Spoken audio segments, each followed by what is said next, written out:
Welcome to Represent NYC on the Manhattan Neighborhood Network. My name is Victoria Bert, and I'm the producer of this show. Today, we're going to be joined by New York City Comptroller Scott Stringer, who's going to talk to us about the city's budget shortfall. How are you? I'm good. It's great to be on the show, and it's great to have an Being opportunity to talk to Manhattan people. Yes, absolutely. So talk to me about this multi-million dollar that we're in the hole. Talk to me about this. Well, look, the coronavirus forced us to shut down our economy. We've lost at least $7 billion in revenue, loss of taxes, and a whole host of fees that we usually receive in our city budget. It has produced, as of today, a $1.6 billion deficit for this fiscal year. So we have to work very hard to close that gap and make sure that we balance the budget, not on the backs of our children by cutting summer programs, but by looking at agency efficiencies, big outside contracts, things that we never focused on before, so that we can close that gap. And we've put forth a plan to do that with more refinancing, more drawing down on savings, and $300 million in efficiencies. We need to do that in every single agency, including the police department, which I believe has been a bloated budget for a long time. I'm asking them to produce savings of $1.1 billion over 4 years, not just simply to close a budget gap, but to use that money to invest in our communities.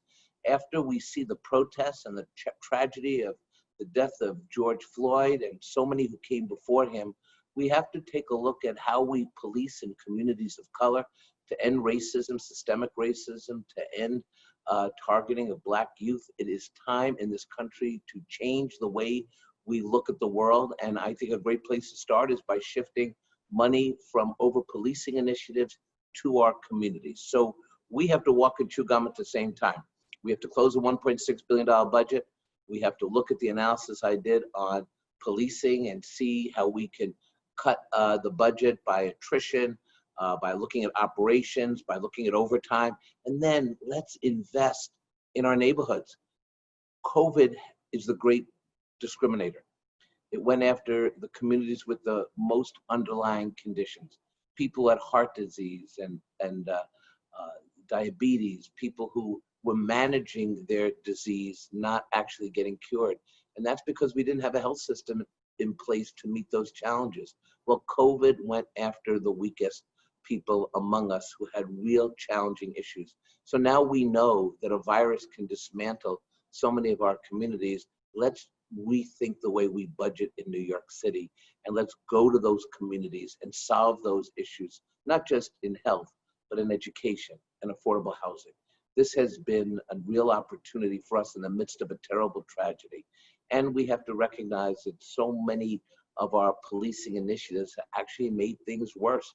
We've actually had police officers killing innocent people. What happened to George Floyd is every parent's nightmare, and I'm tired of living through those nightmares. And that's just me talking, but imagine if that's your son. Imagine if Eric Garner is your relative, and we cannot have this in our society anymore. And I praise those protesters who went out in the streets and risked themselves to make fundamental change in this country. So let's get into the weeds a little bit about what it looks like to cut money from the NYPD budget. It's really not rocket science. When you have a budget that has never been cut before, it's kind of easy to cut it, because you could look at where the bureaucracy is, you could look where the fat is, you could look at some initiatives that are not working in our communities, and you can take a fresh look at how to reduce spending and then reinvest that money on new mental health initiatives, education. And now, because this is how our budgeting works, we will then have the city council and the mayor negotiate. I gave them a baseline. We'll see what comes out of it. So you're talking about reducing the uniformed headcount, cutting overtime by 4%. How much does that get us? By the time we do that trim, I believe we'll save $265 million a year, $1.1 billion over 4 years. And it's a good starting point. We're talking about attrition, we're talking about fringe, we're talking about operational spending that we could easily cut 5%. By the way, every other agency has to do that as well. But we also want to look at this budget as a way of reinvesting that money to go into communities, to make the changes we need to give our kids a real start in life. So many of the people who are living in our neighborhoods and have been ravaged by the virus. They need help. They need real assistance. This virus has not been fair. And so when you look at over-policing and you look at the virus and you look at the lack of funding in so many of our communities of color, why don't we just put the gauntlet down and say, we're going to systemically change the way we budget? And I think that's important. Eric Garcetti in LA, it took him, the mayor of LA, took him 10 minutes to figure out how to cut $150 million and then direct it to the programs that will matter in the future. And I think we can do that as well.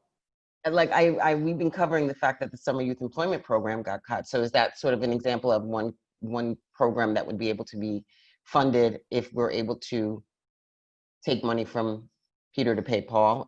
Is that what you mean? Well, look, I think that's a baseline. You know, the budget dance can be very cruel. It's usual that, you know, when in a budget crisis, the first thing mayors, not just this mayor, say, let's cut libraries, let's cut youth programs, let's furlough frontline workers. This is what this mayor has said.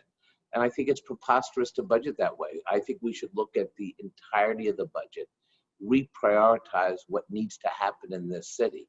And as the points I made about COVID and the systemic racism we're seeing in terms of our policing, these are changes that must be made, not just in New York City, but around the country. But we should be leading. We should be leading in education and health investment. We should be leading on these issues. We shouldn't be behind other cities in this country. And yes, this is a time of great awakening. And we saw that the protesters who got out in the streets, they've had success. 50A has been passed in Albany. The city council is finally passing the chokehold bill. This is not because of politicians. This is because of young people who engaged on the streets of this city for the last few weeks, sometimes getting brutally punished by police officers, run over almost, masks pulled down and pepper sprayed, things I've never seen in a demonstration in quite some time in this city. So I saw you out there. You were out there too, weren't you? Absolutely. And I'm out there not just as a controller or an elected official, but also as a dad of an 8-year-old and a 7-year-old. I have 2 little kids. They watched the television and watched what was happening out on the streets. They asked a lot of questions. But remember, my kids do not face the same dangers as a young family of color or a Black youth who is absolutely the one most targeted by policing or over policing or racism in policing. And I know that there's a difference between how my kids view things and how other parents are thinking about it. And we have to stop having 2 standards of justice. And that has to do with the budget, but it also has to do with strong leadership in the city. So let me just ask a question. When you say we're going to have less money in the police budget, in the NYPD budget, does that mean there's less protection for the average citizen on the train, walking down the street? Do those things necessarily go hand in hand? You know, well, let me say this. We added, the city council added 1,300 more police officers in 2016 when crime was at its lowest, tying up hundreds of millions of dollars that could have perhaps been spent on preventative programs. I don't want to see us continuing to do that. Crime is low. We will address crime and looting. That's a no-brainer. That's why we have a police force. But we have to think so much bigger and better to invest in our kids and invest in the neighborhoods in the city that don't have resources. And that's what we're saying. Nobody, you know, the old trick about, well, if you cut, we're going to suddenly, you know, the whole city is going to go up in flames. Well, I've been here since the 1970s, and this city is resilient. The city's going to come back. No one loves the city more than me. I just think it's the greatest place on earth. And I know that by investing in youth, by investing in non-for-profits to deal with mental health issues, education issues, we're going to come out better. We're going to be a safer, stronger city, and a city that's a whole lot more fair. So final question. So the talks, the cuts to the NYPD budget only get us so far. Are there any other thoughts or any other areas that you think will bridge the gap even further? Well, look, this is how we have a $1.6 billion budget deficit, as I mentioned. Efficiencies need to be put in place so that we don't have to cut programs and furlough workers. We've laid out a proposal in my office to do that. I'm prepared to work with the mayor's office to refinance a lot of our existing debt. I think we can get to $400 million to do that. There is more savings that we have. We don't have a lot of savings, but we can draw that savings. And then many people discuss borrowing. And I always say that borrowing is a last resort, because with borrowing, you actually have to pay it back. And that comes with a lot of debt service. And that means our children and grandchildren end up paying for the mistakes of the current elected officials. So I'm saying to some of our elected officials, including the mayor, go slow on borrowing, fight for a stimulus package, which we desperately need in Washington, and we go from there. New York City Comptroller Scott Stringer, thank you so much. Thank you very much. The economic fallout from the COVID-19 pandemic has really devastated New York City, and currently the budget is under review. And we have with us today City Councilwoman Helen Rosenthal, who covers the 6th district in Manhattan, which is the Upper West Side, and she's on the committee. And we want to just sort of touch base with her and see where everything stands today. Helen, how are you? Good to see you. Oh, it's great to see you, Victoria. You know, we're all Zooming, trying to get our work done. And then, of course, now with the death of the killing of George Floyd, Yeah. you know, we're in an uproar about that, rightly so. And I'm excited, frankly, to talk with you about the city's budget, because I think it's an opportunity to make a statement about addressing underlying racial disparity at the same time as passing the city's budget. But we can get into that.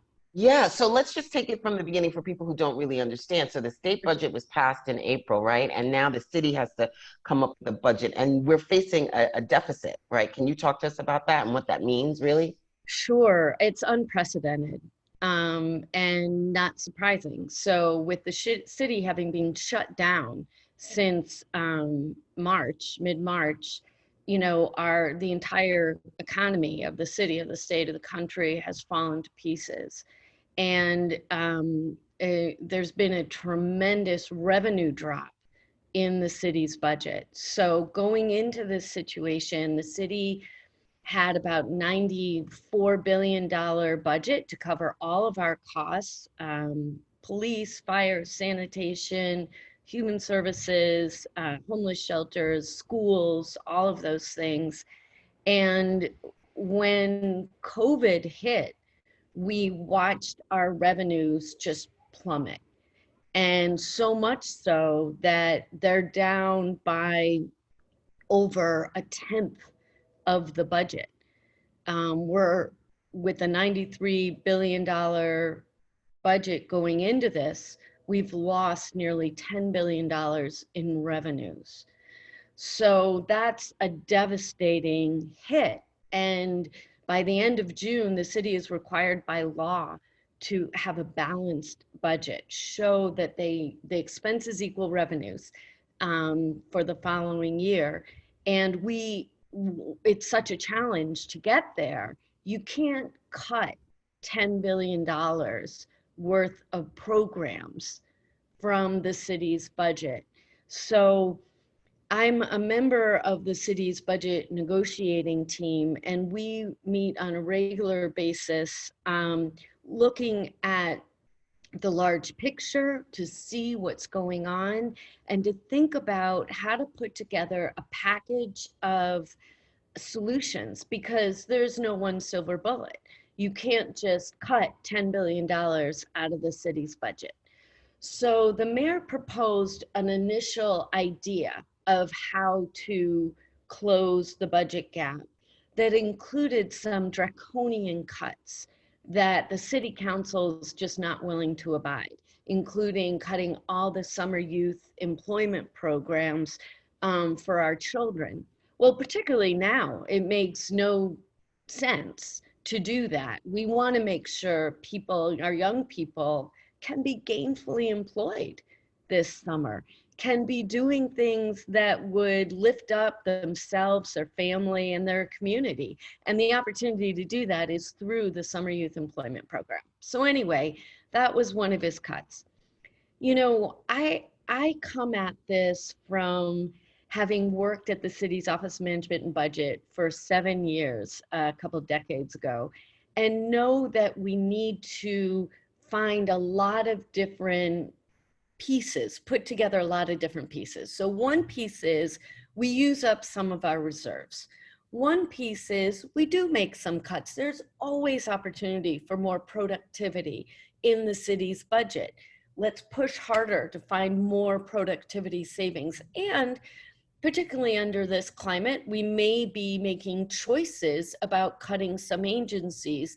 I would include the NYPD in that, because I think particularly now when crime is at an all-time low, when, you know, prior to George Floyd even, you know, the police were building up community relations, doing a better or worse job depending on the neighborhood, but they simply don't need as many officers because crime has dropped so precipitously over the last, frankly, 8 years, right, of this administration.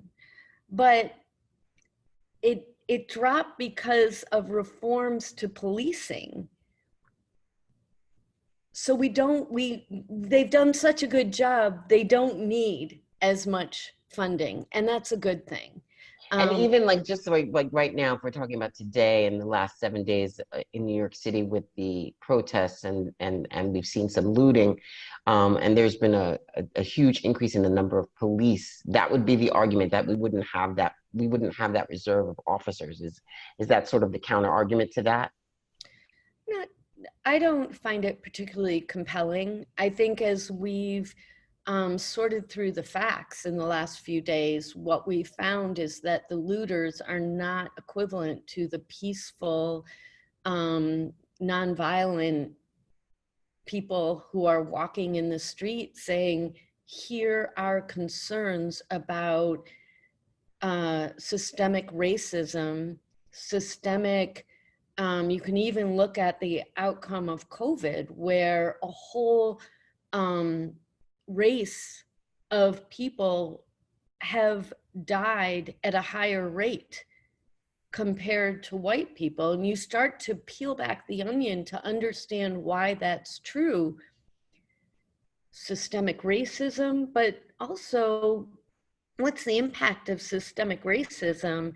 It means poorer health outcomes, you know, a wider wealth divide.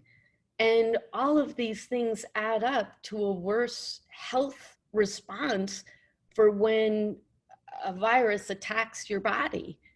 All sorts of reasons. We haven't even figured out all the pieces yet, but there are facts. And the facts are that Black and brown people have died at a higher rate than white people, especially in New York City. Right. So now we have this opportunity of passing a budget, an opportunity, a requirement that we pass this city budget. What are we going to do? I think what we do is not turn to the usual ways of solving things, which is cutting programs. Right. You know, people have to remember that going into this pandemic, the last time the city went to the market to issue bonds, their bond rating improved. They're at a AA1. So better than Bloomberg. I mean, this is the best bond rating the city has had in a very long time. Why? Because the market believes the city pre-COVID will continue to bring in revenues to meet its expenses. And so borrowing to build more infrastructure or improve our infrastructure is solid, right? That's what was happening pre-COVID. So with COVID, with no fault of the city, not because of the city's expenditures, revenues dropped.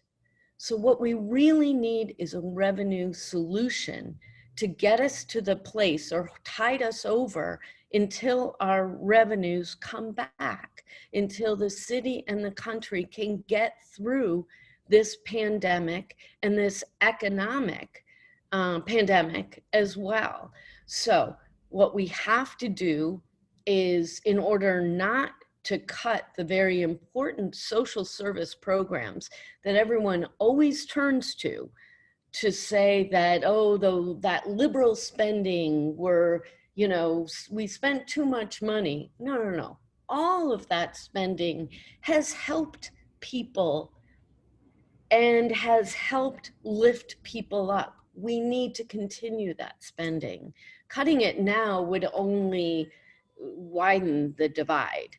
And I can give examples about it, but here's the point, is that there is low-hanging fruit to raise revenue that the state would have to allow the city and the state to do.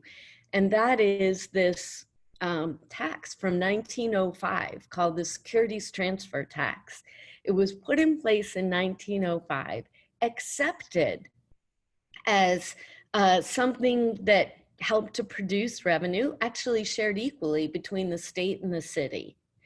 And it was simply pennies on the dollar for every time a stock or a bond was bought and sold. That's all, pennies on the dollar. Happens to add up to a lot of money. Why? Because a lot of people do trades. That's all. A lot of people do trades. What has been the one institution that has done well under COVID? Besides Amazon? Wall Street. Right. Wall Street. Wall Street. Stocks and bonds have been trading heavily. The markets have been going up and down. Who's benefited? Brokerage houses. Brokers, brokerage houses. That's who's benefited from COVID-19. And what this would do, this idea, would simply bring back the tax on those trades. So the tax was put in place in 1905. It was unwound in the early 1980s when a banker convinced a governor to put in an automatic rebate of those taxes back to the brokerage houses. Now's the time to end the rebate. Just end it. End it. So it would be ending something. It wouldn't even be implementing something. Is that what I'm under? Law that is on the books. That's exactly right, Victoria. This law is on the books. And all we would be doing is unwinding the rebate and simply allowing the revenue to come in equally split between the city and the state coffers. And I'm not even dictating how the money should be spent. I'm just saying it's revenue. This is a revenue problem. It needs a revenue solution. Right. And unwinding this tax, you could do it you could unwind half the tax and still be bringing in billions of dollars for the city and for the state. And frankly, the tax is a securities tax. I could talk about this for hours, and I know we're on a time deadline, but so far we've only applied it to stocks. We should be applying it to bonds. And frankly, we should be applying it to derivatives, all of which is allowed under this 1905 security transfer tax. And guess who supported this idea in his presidential run? Not only Andrew Yang and Bernie Sanders, Michael Bloomberg. Michael Bloomberg agreed that we should do this at a federal level.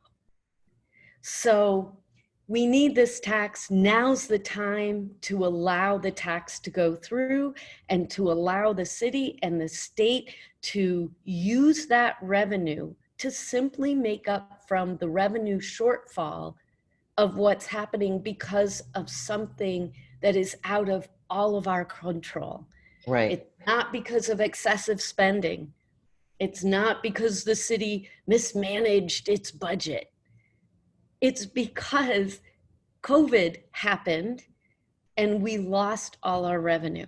And so if I could just ask, so we're saying the city was in a better state of a fiscal state before COVID than it was even under Bloomberg, right? Yep. And we have this event that occurs that we have no control over. And three solutions that I'm seeing, if I remember correctly, that de Blasio is, that the mayor is suggesting is the cuts to service, cuts to the programs, and furloughing workers.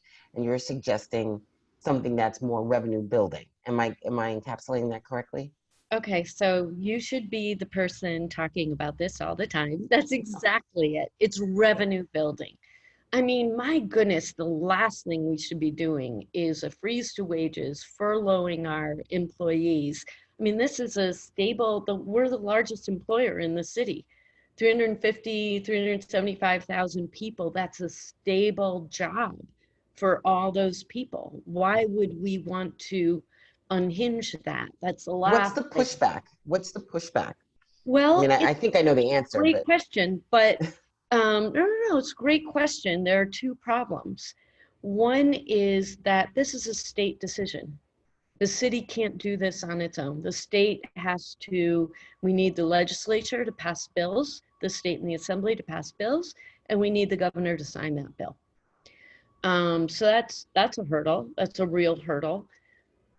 The reason I think we shouldn't be afraid, though, of that hurdle is because of the elegance of this solution. The governor has said he doesn't want to tax the wealthy as a solution. No one's taxing the wealthy in this idea. This is not taxing the wealthy. And frankly, I think Rebney should get behind it as well. what does it look like on if I make a trade? What does that look like for, pennies? Penny, at the most 5 cents. It would mean we don't have to furlough. It would mean we don't have wage cuts. We don't means that we don't cut important social service programs like getting our homeless off the street, like feeding people, like taking care of our seniors in the senior centers, like our entire Health and Hospitals Corporation, which is a mostly publicly funded hospital system. It means doing all the COVID contact tracing, all the good public health work that we have to do. It means continuing to clean up our streets. It means continuing to pave our streets. How much money would it bring in, do you think, if you could estimate? At the most, for the city and also for the state, it brings in $13 billion. Billion. $13 billion at the most. 13 billion for the city. Our gap is 10. It sounds like a solution to me. How do I help? How do anybody watching, how can they help? Anyone watching, call your legislators, call your state elected officials and talk about unwinding the rebate for the security transfer tax. It feels like a double negative, so it's a little confusing, but you can say, all you need to say is, I'm calling on you to pass legislation to support a security transfer tax. Thank you for asking that question, because that is literally all we need to do. And I think the unions could get behind it, and I'm working with union officials. I think our coalition partners can support it. And importantly, I think Rebney can support it. Look, they're a loud voice in the governor's ear. Let's not fool ourselves. And I also think what's elegant about it is it's not on the backs of the people of the city that are struggling the most right now. Look, I would say. You and I, anyone, we go out, we buy toothpaste. There's a tax on that. We go out and we buy anything. There's a tax on that.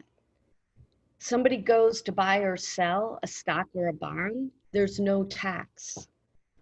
There's no tax. So all we're asking for is equity in a sale. That's all we're asking for. We're not asking for, you're right, it's not going to be a burden on the backs. It's not a regressive tax. Anyone who is in the market would pay pennies on the dollar, and it would, added together, bring in that much money.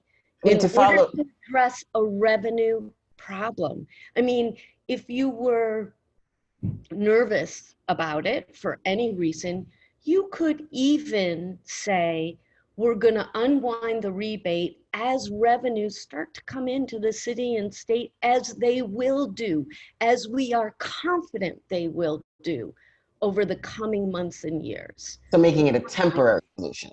Happy to do that.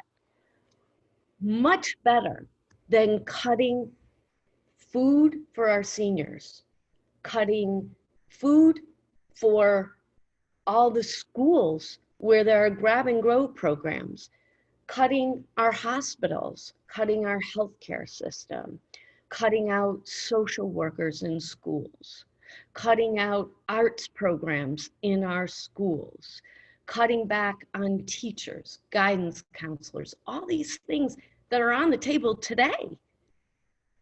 Why are we going down that path when there's such an obvious solution?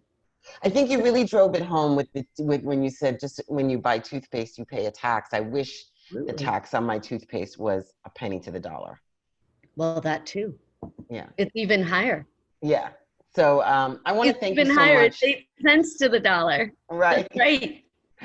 Helen Rosenthal, thank you so much for joining us. We're going to be joined now by the Director of Policy and Communications at at New York Housing Conference, Brendan Cheney. How are you, Brendan? I'm good. I'm good. How are you? I'm good. Thanks for being here. I wanted to reach out to you and talk to you about what's going on with affordable housing here in New York and what's happening that we are faced with a budget shortfall. So in Mayor de Blasio's latest budget, which he put out sort of after the effects of the pandemic were starting to be felt in New York, he made a lot of sort of budget cuts anticipating less revenue. But one of the cuts he made that we think is short-sighted and unnecessary is about 40% cut to the city's housing budget. And this is on the capital side. So this is the money the city uses to build new affordable housing or, rehabilitate older affordable housing. And so it's paid for in the capital budget. And he proposed to cut 40% this year and about 40% next year. Our analysis of that cut suggests that it could mean 21,000 fewer units of affordable housing are produced this year, in total this year and next year. So does that mean that housing that's currently being built or that's expected to be built or that's already up and running and people are living in it, are all three of those areas going to lose funding? No, I mean, we can talk about the sort of the effects of the pandemic and how that's affecting the incomes of buildings that are in existence, but this is money that would be going to build new projects or, preserve projects that are, preserve housing that is in existence right now. So there might be buildings that need repairs that won't get the repairs, this year or next year, but it's new construction. The way HP funds their projects is they'll in June and December is when they do most of they close in their projects. So they have this pipeline of projects, and they sort of many years out, they're looking at what projects they want to do this year, next year, and sort of in the future. And then they will close in the project where they'll agree to fund the project. They'll agree to finance it. And then after they do that, then the project can start construction, or if they're preserving it, then they can start construction on the rehab if they need to, or if it's just financing to sort of stabilize the projects, the existing buildings financing, they can do that. And so what this means is, I think the way HPD is saying it is that this money will delay the projects. And I think we feel like it might delay them. It might mean they don't get done. It might make them more expensive over time. But I think without this money, it's 21,000 fewer units, at least in this year and next year. And again, construction might take 18 months or 2 years. So it's fewer units in the future when we need them now and we'll need them in the future. And this was a big part of the mayor's, claim to fame, that he created this large pool of affordable units, that helped tick down the homelessness with families specifically. Can you talk to me a little bit about how that's going to affect the homelessness number that's changed? The mayor's plan was a big affordable housing plan, the biggest one the city's had. And I think at first, a lot of advocates felt like there wasn't enough. It wasn't going to the lowest income New Yorkers, and it wasn't doing enough to help homeless New Yorkers. And then over time, he did change the plans that it was targeted more towards homeless New Yorkers and helping homeless New Yorkers, have somewhere to go, to leave shelter or to sort of stay housed. it will mean fewer housing that could be available to homeless New Yorkers. One of the other things we saw in the budget, by the way, is not only did they sort of cut money or move it out to future years, but in some of the programs that are most helpful for homeless New Yorkers, they cut money from those programs, from supportive housing funding and the new construction programs that target the lowest income New Yorkers. And so that's going to have an effect as well. This sort of like dovetails with this a little bit. It's also, you also sent me some notes about the unemployment stats, correct? Yeah, so I've been looking at I think there's been a lot of talk about the national unemployment stats. And so I was looking at the New York State unemployment stats. And, since the start of this pandemic, 2.5 million New Yorkers have filed for unemployment benefits in New York. And that number's starting to go down. So that go down every week. They track this every week. But, I think that's sort of it sort of shows us just how big the economic impact has been of this pandemic. Yeah. So your organization, it really works to educate people about affordable housing. What would you want to have people take away from our conversation? We are in a time where the city government has less money than it has in the past because of declining property taxes and income taxes. But I think what we need to make clear is that that money doesn't really impact the housing budget, that the capital budget is paid for with bonds, that they go out and they buy bonds and they pay back these bonds over time, right? So this is a really great way to spend money that can buy you things that you need now and will need in the future, and pay for it over time at a time when we don't have a lot of money in our, in the operating budget. And so this is a great way to keep people working and to, get affordable housing, and when we need it most and when we'll need it in the future as well. I mean, I think that's why the unemployment numbers sort of dovetail with this a little bit, because, obviously affordable housing is going to be just as even more important now as people might be struggling to have income. I mean, that's just clear. Yeah, exactly. And so, we're pushing to make sure that the mayor, doesn't decrease his program, sticks with his program. Now's the time to stick with it. Another thing we're working on, though, for the short term is, trying to get the federal government to provide more rental assistance for all these people who are unemployed. I think there's just going to be a big need to help people pay for rent and pay for their housing until the economy really fully rebounds. I mean, so we've been pushing a lot for federal rental assistance. What's the reality? And okay, so what does that look like? Federal rental assistance. What does that look like? And what's the likelihood of that happening? So the proposal we're supporting would provide about $100 billion in rental assistance nationally. And so it's part of the big package that the House of Representatives passed a little while ago that would be part of sort of a fourth COVID stimulus. The House passed it. As to its, how likely it is to be supported in the Senate, we're not sure. I think we're trying to get everybody we can on board. It sounds like the Trump administration is supportive of another stimulus.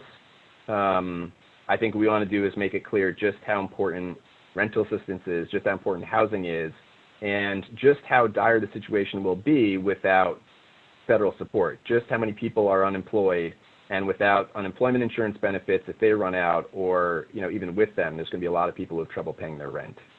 I agree. Brendan, thank you so much for joining us today, and I look forward to seeing you again soon.